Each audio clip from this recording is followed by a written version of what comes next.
Vamos começar essa jornada incrível pelo mundo sombrio e cheio de mistérios de A Casa, do André Bianco. Prepare-se para mergulhar numa história que vai te arrepiar e fazer refletir sobre o sobrenatural, o medo e os segredos que escondemos dentro de nós. O livro começa com a construção da atmosfera. Uma casa antiga e imponente, cercada por histórias estranhas e acontecimentos inexplicáveis. O autor nos apresenta um grupo de pessoas que, por diferentes razões, acaba se encontrando naquele lugar sinistro. Cada um carrega consigo segredos, traumas e desejos ocultos, e é nesse cenário que as coisas começam a ficar intensas. Aqui, o autor já nos dá um gostinho dos temas principais: o confronto com o desconhecido, o peso das escolhas humanas e o poder que o passado exerce sobre o presente. A casa, mais do que um simples cenário, parece ter vida própria, como se fosse um personagem silencioso observando cada movimento dos protagonistas. Capítulo 1. O primeiro capítulo nos introduz ao ambiente opressivo e misterioso da casa, um lugar que parece respirar e observar. A história começa com a chegada dos personagens, cada um trazendo consigo uma carga emocional única.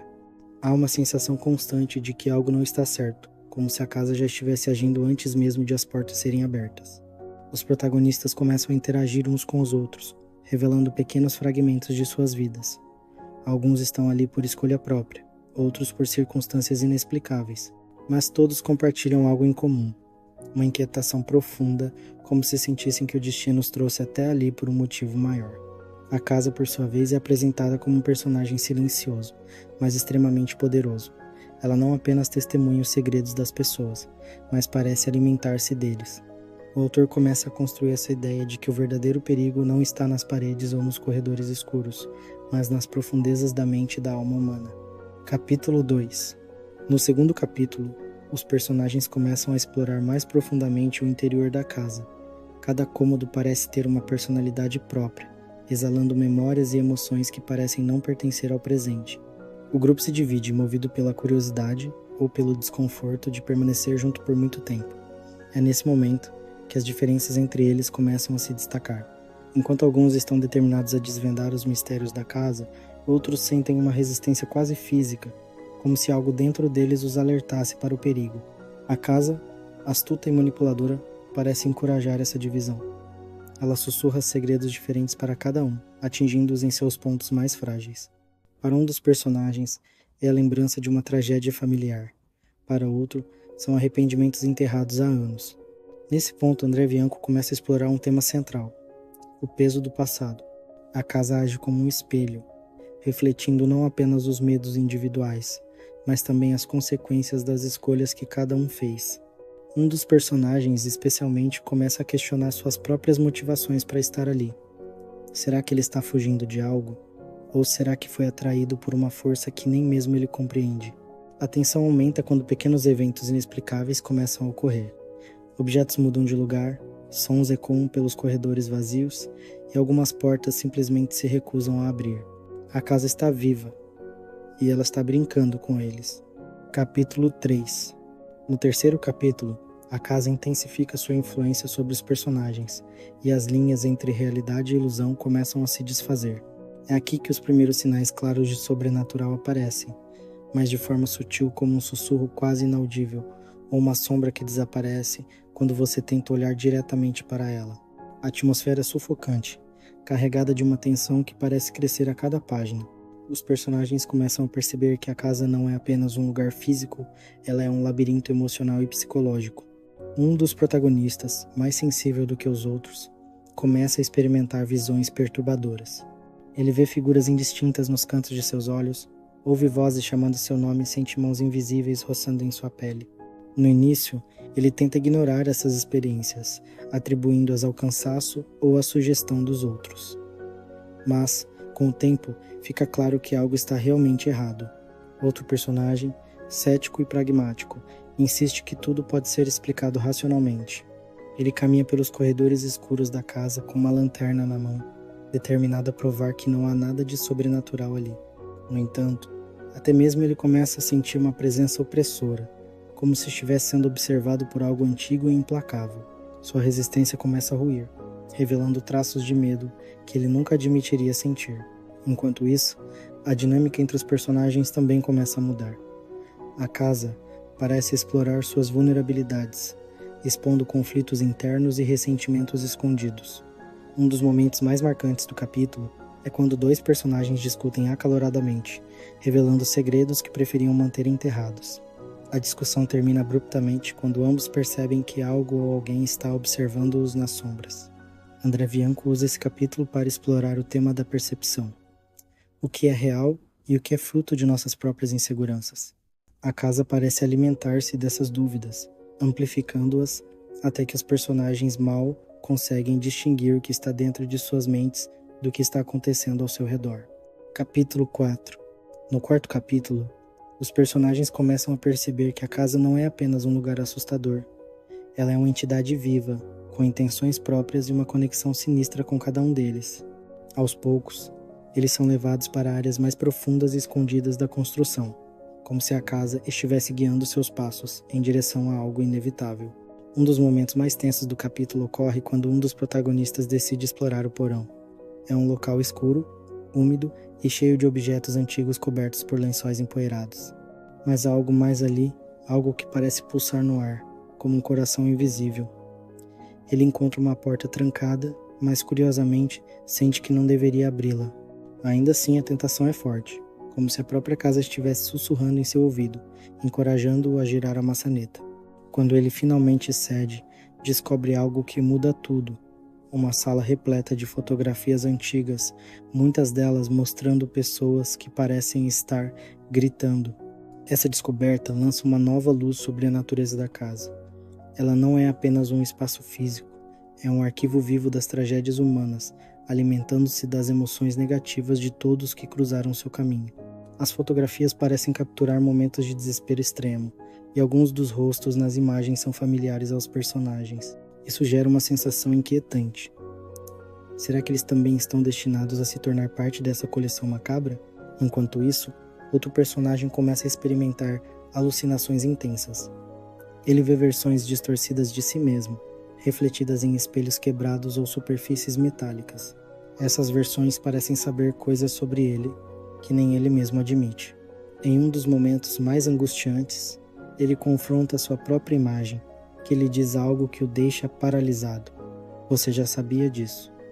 A frase ecoa na mente do personagem, fazendo-o questionar se ele realmente entende o motivo que o trouxe até ali. Aqui, André Bianco explora o tema do destino versus livre-arbítrio. Será que os personagens estão presos em um ciclo inevitável, fadados a repetir os erros do passado? Ou ainda há espaço para escolhas que possam mudar o rumo dos eventos?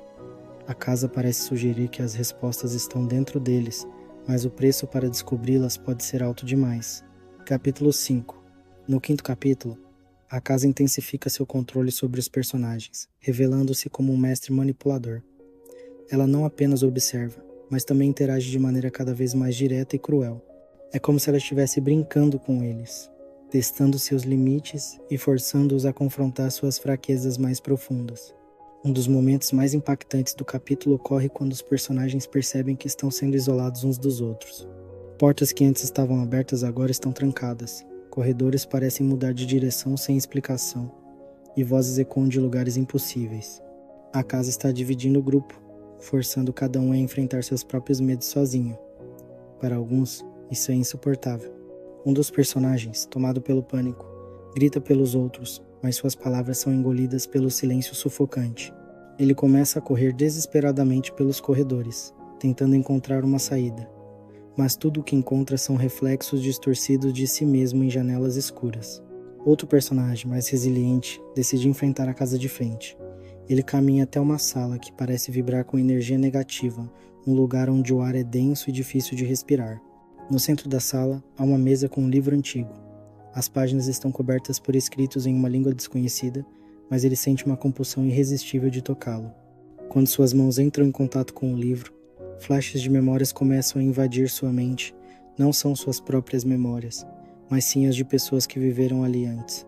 Ele vê cenas de violência, dor, desespero, como se estivesse assistindo a um filme projetado diretamente em sua alma. A experiência o deixa exausto, mas também lhe dá uma revelação perturbadora. A casa escolhe suas vítimas ao acaso. Ela atrai aqueles que já estão à beira do colapso emocional, alimentando-se de suas fragilidades. Enquanto isso, outro personagem começa a experimentar algo ainda mais assustador. Ele ouve risadas vindas de dentro das paredes. Não são risadas humanas, mas algo gutural e dissonante, como se fossem emitidas por algo que não pertence a este mundo. Ele tenta ignorar, mas as risadas ficam mais altas, mais próximas, até que ele não consegue mais distinguir se estão dentro ou fora de sua cabeça. Esse personagem começa a questionar sua própria sanidade, perguntando-se se tudo o que está acontecendo é real ou fruto de sua imaginação. André Bianco usa esse capítulo para explorar o tema da vulnerabilidade humana. A casa ataca os personagens não apenas fisicamente, mas emocional e psicologicamente. Ela expõe suas inseguranças, seus traumas e suas dúvidas, amplificando tudo até que eles mal conseguem se reconhecer. É como se a casa estivesse jogando um jogo macabro, onde o prêmio é a alma de cada um. Capítulo 6. No sexto capítulo, a casa revela sua verdadeira natureza de maneira ainda mais assustadora e implacável. Ela não é apenas um espaço físico ou uma entidade manipuladora. Ela é um reflexo amplificado das almas que entram nela. Cada cômodo, cada objeto, cada sombra parece projetar os pensamentos mais íntimos e os segredos mais bem guardados dos personagens. É como se a casa estivesse desmontando suas identidades peça por peça, forçando-os a encarar quem realmente são. Um dos momentos mais marcantes do capítulo acontece quando um dos personagens encontra um espelho antigo em um dos quartos. A princípio, ele vê apenas seu próprio reflexo, mas algo está errado. Seu rosto no espelho não imita seus movimentos de maneira sincronizada. Em vez disso, ele o observa com uma expressão sombria, quase zombeteira. Então, o reflexo começa a falar, revelando verdades que o personagem tentou esconder até de si mesmo. Ele ouve frases como: "Você sempre soube que era culpado, e você nunca foi digno de perdão." Essas palavras ressoam profundamente dentro dele, trazendo à tona memórias dolorosas que ele havia enterrado há anos. Desesperado, ele tenta quebrar o espelho, mas ele não se parte. É como se o espelho fosse uma extensão da própria casa, inquebrável e implacável. Outro personagem enfrenta uma experiência igualmente angustiante. Ele entra numa sala onde as paredes estão cobertas de relógios, centenas deles, todos marcando horas diferentes. No início, ele sente apenas confusão, mas logo percebe que cada relógio está contando algo diferente. O tempo que resta para cada um dos personagens antes que a casa os consuma completamente. Um dos relógios chama sua atenção porque marca exatamente meia-noite, mas ao contrário dos outros, ele não se move. Quando ele toca o relógio, uma onda de pânico invade e ele sabe, sem sombra de dúvida, que aquele relógio representa sua própria morte. Enquanto isso, outro protagonista começa a sentir que está sendo perseguido por algo invisível. Ele ouve passos atrás de si, mas quando se vira, não há ninguém lá. A sensação de ser observado se intensifica, até que ele finalmente percebe que não está sendo perseguido por algo externo. É sua própria culpa que o está caçando, materializada pela casa em forma de uma presença opressora. Ele cai de joelhos, gritando para que aquilo o deixe em paz, mas a casa não concede misericórdia. Ela quer que ele enfrente seus erros, mesmo que isso signifique sua completa destruição emocional. André Bianco usa esse capítulo para explorar o tema da autodestruição. A casa não precisa fazer muito para destruir os personagens. Ela apenas amplifica os demônios internos que eles já carregam. É como se ela fosse um catalisador, transformando pequenos medos e arrependimentos em monstros incontroláveis. A mensagem é clara. O maior inimigo de cada um de nós muitas vezes está dentro de nós mesmos. Capítulo 7. No sétimo capítulo, a tensão atinge seu ponto máximo. A casa parece ter perdido toda a paciência com seus hóspedes, e agora está determinada a expor completamente suas almas, sem qualquer filtro ou piedade. É como se o véu entre o mundo físico e o sobrenatural tivesse sido rasgado, permitindo que os personagens vislumbrem horrores que jamais poderiam imaginar. Um dos momentos mais impactantes do capítulo ocorre quando um dos protagonistas encontra uma porta que antes não existia. Ela aparece de repente no final de um corredor, como se a própria arquitetura da casa estivesse mudando para revelar algo novo. Movido por uma mistura de curiosidade e desespero, ele decide abri-la. Do outro lado, encontra-se um espaço completamente branco, sem paredes, chão ou teto definidos. No centro dessa vastidão, há uma figura sentada em uma cadeira, uma versão distorcida e envelhecida de si mesmo. A figura olha para ele com olhos vazios e diz apenas uma frase: "Você já escolheu." Essas palavras ecoam como um trovão, deixando claro que cada decisão que tomou até aquele momento o trouxe exatamente ali, para este confronto inevitável com sua própria essência. Outro personagem enfrenta uma experiência ainda mais visceral. Ele entra em uma sala onde as paredes estão cobertas de espelhos, mas ao contrário de reflexos normais, cada um deles mostra uma versão diferente de quem ele poderia ter sido. Em alguns espelhos ele vê a si mesmo como um sucesso absoluto, rico e amado. Em outros, ele é um fracassado completo, abandonado pelo mundo. Cada versão tenta convencê-lo de que ela é a verdadeira, criando uma cacofonia de vozes conflitantes em sua mente. Ele cai no chão, segurando a cabeça, incapaz de suportar a pressão de tantas possibilidades. A casa está mostrando a ele que todas essas versões coexistem dentro dele e que sua identidade é muito mais frágil do que ele gostaria de admitir. Enquanto isso, outro personagem começa a perceber que a casa não está apenas explorando seus medos, ela está devorando suas memórias. Pequenos detalhes de sua vida começam a desaparecer de sua mente, como se nunca tivessem existido. Ele esquece o rosto de sua mãe, o som da risada de seu melhor amigo, até mesmo o motivo que o levou até a casa. A cada lembrança perdida, ele sente um pedaço de si mesmo sendo arrancado, como se estivesse se tornando um fantasma de sua própria existência. Ele grita, implorando para que a casa pare, mas ela não dá trégua. Ela quer apagar tudo o que ele é, reduzindo-o a nada além de uma casca vazia. André Bianco utiliza esse capítulo para mergulhar profundamente no tema da identidade. Quem somos nós, afinal? Somos nossas escolhas, nossas memórias, nossos medos? Ou somos algo maior, algo que transcende até mesmo a compreensão humana? A casa parece sugerir que a resposta está além do que podemos suportar, forçando os personagens a enfrentarem a possibilidade de que talvez eles não sejam tão reais quanto pensavam. Capítulo 8. No 8º capítulo, a casa atinge seu ápice de crueldade e poder. Ela não está mais apenas brincando com os personagens, ela está julgando-os. Cada um deles é forçado a enfrentar uma verdade inescapável sobre si mesmo, como se a casa tivesse reunido todas as peças de suas almas para formar um veredito final.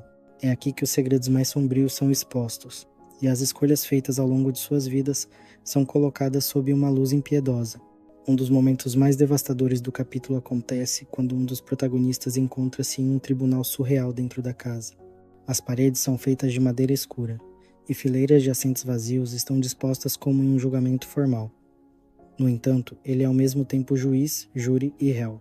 Uma voz ecoa no ambiente, sem corpo visível, acusando-o de todos os seus pecados grandes e pequenos. Ele tenta se defender, argumentando que foi pressionado pelas circunstâncias ou que agiu por amor, mas a voz não aceita desculpas. Ela o força a admitir que, no fundo, ele sabia que estava fazendo algo errado e que suas escolhas sempre foram egoístas.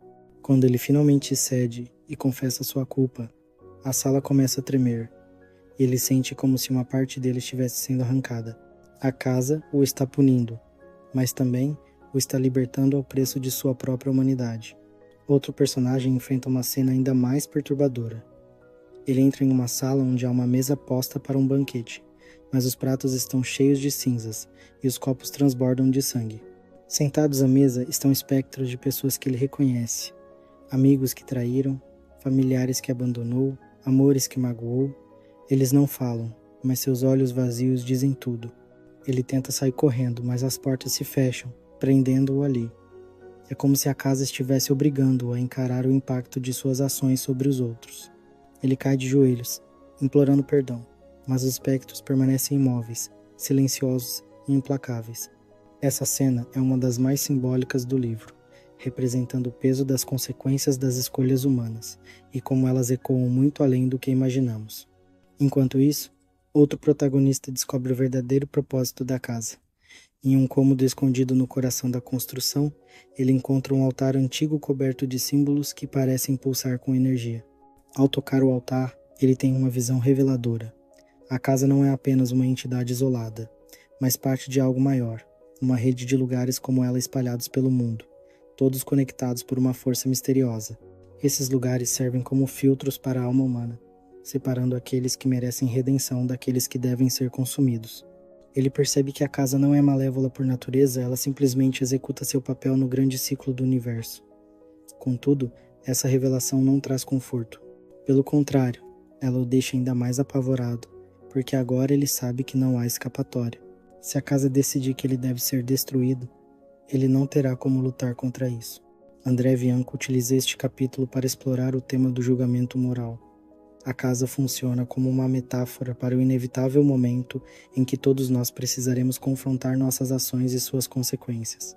Não há como fugir, não há como mentir, cada um de nós será forçado a encarar a verdade sobre quem realmente somos. Capítulo 9. No 9º capítulo, a casa atinge seu ponto de ruptura, e tudo o que foi construído até agora começa a desmoronar tanto fisicamente quanto emocionalmente. Os personagens estão à beira do colapso, exaustos, feridos e quase irreconhecíveis. A tensão é insuportável, como se o ar estivesse carregado de eletricidade prestes a explodir. É aqui que André Bianco nos leva ao ápice da narrativa, onde os segredos finais são revelados e as decisões dos personagens selam seus destinos. Um dos momentos mais intensos do capítulo ocorre quando um dos protagonistas percebe que a casa está literalmente desabando ao seu redor. As paredes começam a rachar, o chão treme, e os corredores parecem se comprimir como se a própria construção estivesse tentando esmagá-los. No entanto, isso não parece ser apenas uma destruição física. A casa está reagindo às escolhas dos personagens, como se suas decisões finais estivessem determinando o destino do lugar. Para alguns, isso é um sinal de esperança. Talvez se eles conseguirem resistir por tempo suficiente, a casa possa ser destruída. Para outros, é um presságio de que sua punição final está próxima. Outro personagem enfrenta uma revelação devastadora. Ele descobre que a casa não está apenas julgando-os, mas também os usando como combustível para algo maior. Em um cômodo central, ele encontra uma espécie de núcleo pulsante, uma massa vibrante que parece viva e consciente. Ao tocá-la, ou ao ser atraído irresistivelmente por ela, ele tem uma visão apocalíptica. A casa é parte de uma rede de entidades semelhantes, todas conectadas por uma força cósmica que alimenta o equilíbrio entre luz e trevas no universo. Os personagens, ao entrarem na casa, tornaram-se peças nesse jogo muito maior. Alguns serão sacrificados para manter esse equilíbrio, outros podem ser libertados, mas ninguém sairá ileso. Enquanto isso, outro protagonista toma uma decisão drástica. Cansado de ser manipulado pela casa e confrontado por suas próprias falhas, ele decide enfrentá-la diretamente. Ele caminha até o coração da construção, onde sente que a energia é mais forte, e grita para a entidade que habita o lugar. "Eu sei quem eu sou", ele diz, com uma mistura de desespero e determinação. "Você não pode me destruir, porque já me destruí antes." Essa declaração parece surpreender a casa, como se ela não esperasse tal nível de autoconsciência. Por um breve momento, há uma pausa, o tremor cessa, o ar fica imóvel. Mas então, a entidade responde, não com palavras, mas com uma sensação avassaladora de aceitação. Ele percebe que sua luta acabou, mas o preço dessa paz é alto. Ele desaparece, deixando para trás apenas um eco de sua presença. André Bianco usa este capítulo para explorar o tema do sacrifício e da transcendência. A casa não é apenas um espaço físico ou uma entidade malévola. Ela é uma força que testa os limites da humanidade. Alguns personagens encontram redenção ao aceitar suas falhas e perdoar a si mesmos. Outros são consumidos por sua incapacidade de encarar a verdade. O autor nos faz refletir sobre o que significa realmente enfrentar nossos demônios internos, e se a destruição pode, em alguns casos, ser uma forma de libertação. Capítulo 10. No 10º e último capítulo, a casa finalmente revela seu propósito final e o destino de cada personagem é selado. Este é o momento em que todas as tensões acumuladas ao longo da história chegam ao clímax, e os segredos mais profundos são desvendados. A atmosfera é opressiva, carregada de uma sensação de inevitabilidade, como se o universo estivesse prendendo a respiração para ver o desfecho dessa batalha entre humanidade e sobrenatural. Um dos momentos mais marcantes do capítulo ocorre quando um dos protagonistas, já à beira da exaustão física e emocional, encontra-se diante de uma escolha impossível. Ele está num cômodo onde duas portas aparecem misteriosamente. Uma delas brilha com uma luz suave, quase convidativa, a outra é escura, emanando uma energia sinistra. Uma voz ecoa ao seu redor, explicando que a porta da luz representa a redenção, mas que ao atravessar, ela exigirá que ele abandone tudo o que conheceu. Até então suas memórias, seus desejos, sua própria identidade.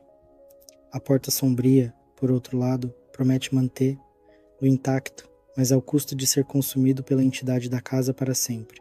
Ele hesita, sabendo que qualquer escolha terá consequências irreversíveis. Após um momento de agonia, ele decide seguir pela porta da luz. Quando a atravessa, sente uma paz indescritível, como se todas as suas cicatrizes tivessem sido curadas. No entanto, ele desaparece completamente, deixando apenas um tênue brilho no ar. A casa parece satisfeita, como se tivesse cumprido sua função com esse sacrifício. Outro personagem enfrenta um desfecho ainda mais trágico. Preso em um ciclo interminável de culpa e arrependimento, ele percebe que nunca será capaz de escapar da casa, não porque ela o impede, mas porque ele mesmo não quer deixar para trás os fantasmas de seu passado. Ele caminha pelos corredores infinitos, revivendo repetidamente os momentos que o levaram até ali. A cada ciclo, ele tenta mudar algo, fazer uma escolha diferente, mas o resultado é sempre o mesmo. Ele retorna àquele lugar, como se estivesse preso em um purgatório pessoal. A casa, implacável, o mantém como parte de si mesma, alimentando-se de sua dor infinita. É um destino cruel, mas também inevitável, pois ele recusa-se a confrontar verdadeiramente seus erros. Enquanto isso, um dos poucos personagens que ainda resiste decide lutar contra a casa até o fim. Armado com fragmentos de conhecimento adquiridos ao longo da jornada, ele descobre que a entidade pode ser enfraquecida ao se quebrar o ciclo de medo e submissão que ela impõe. Ele reúne os últimos vestígios de coragem e grita para a casa, desafiando-a diretamente. Você não me define. Suas palavras ecoam pelo ambiente, e por um breve instante, a casa parece hesitar. As paredes tremem, os sussurros cessam, e uma luz intensa irrompe do núcleo central. No entanto, o preço dessa vitória é alto. O personagem sucumbe ao esforço, seu corpo desmoronando enquanto sua alma se funde com a energia da casa. Ele se torna parte dela, um guardião silencioso que impede que outros caiam nas mesmas armadilhas. O capítulo termina com uma cena ambígua e poderosa. A casa, agora transformada, parece mais calma, como se tivesse alcançado um novo equilíbrio. Os personagens que restaram, se é que algum realmente sobreviveu, partem, carregando consigo cicatrizes invisíveis que jamais serão apagadas. Mas algo permanece no ar. A ideia de que a casa não foi destruída, apenas alterada. Ela continuará existindo, esperando por novos visitantes, pronta para testar suas almas assim como fez com os protagonistas desta história. André Bianco encerra o livro com uma reflexão profunda sobre o ciclo da vida, o peso das escolhas e a inevitabilidade do confronto com nossos próprios demônios. A casa é muito mais do que um simples cenário. Ela é uma metáfora para os desafios internos que todos nós enfrentamos, e o verdadeiro terror não está no sobrenatural, mas naquilo que carregamos dentro de nós. Reflexão principal. Será que podemos realmente escapar do nosso passado, ou estamos condenados a repetir nossos erros? E será que o verdadeiro significado da redenção está em aceitar nossas falhas ou em superá-las? O final de A Casa nos deixa com mais perguntas do que respostas, mas talvez seja essa a essência do horror, a incerteza do que vem depois.